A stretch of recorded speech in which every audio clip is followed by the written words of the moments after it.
Property taxes in Nanaimo. This is one of those things that's easy to overlook when you're buying a home, but it becomes pretty important once you actually own it. Because once you're in the new home, you start getting the bills and realize what's included and what isn't. And one thing that surprises a lot of people here, water, sewer, and garbage usually aren't rolled into property taxes. They're built separate. And if you're moving from somewhere else that bundles everything together, that can catch you off guard pretty quickly. And this is where relocating from different places can get a little confusing too, because every city structures these fees differently. Many Lower Mainland buyers notice more of a difference here because Nanaimo separates out most of those costs, where buyers from Alberta are usually a bit more familiar with separate utility style billing already. So it's not always the costs themselves that surprise people, it's more the way everything's structured. Another one, people panic when they see their BC assessment go up. They think, great, now my taxes are going to go up too. But taxes don't really work like that. What matters more is how your property has changed compared to everything else around it. So if your property went up 8%, but most of Nanaimo also went up around 8%, your taxes might barely move. And obviously certain properties are just going to be higher. Waterfront homes, newer builds, and larger lots. Those can climb pretty fast. Condos and townhomes usually come in lower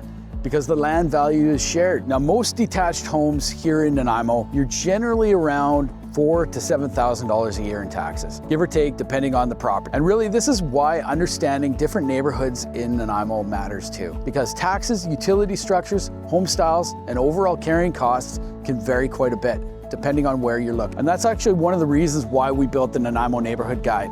It's not flashy, but it gives you a really solid feel for how different areas of the city compare. Before you make the move, something else that people miss, especially relocators, is suites and carriage homes. Many buyers come here wanting a mortgage helper, which makes sense, but the extra units can also change some of your utility and user rate costs as well. So it's worth paying attention to that side of it before you buy. And another thing that catches more people than it should, the homeowner grant. If the property is your primary residence, you can knock a decent amount off your taxes. But every year, there are people who forget to apply for it, which can be painful because it knocks off a significant amount from your tax bill. And this is another one a lot of out-of-town buyers don't realize, is Nanaimo falls inside BC's speculation and vacancy tax zone. So if the property is vacant or being used as a secondary home, there can be additional taxes involved. Although most primary residences are exempt, it's still something worth understanding before you buy. And even if you are exempt, you usually have to declare every year.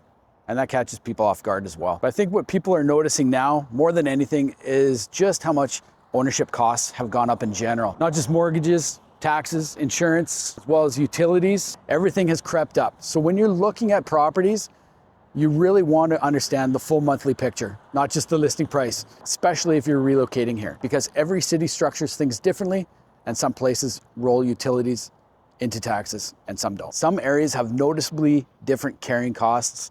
So before buying, it's worth slowing down and really understanding what the property is actually going to cost you month to month. And if you're looking for a new home and you want help breaking down what those numbers actually look like, please reach out. We're always happy to help walk you through it and give you a straight answer.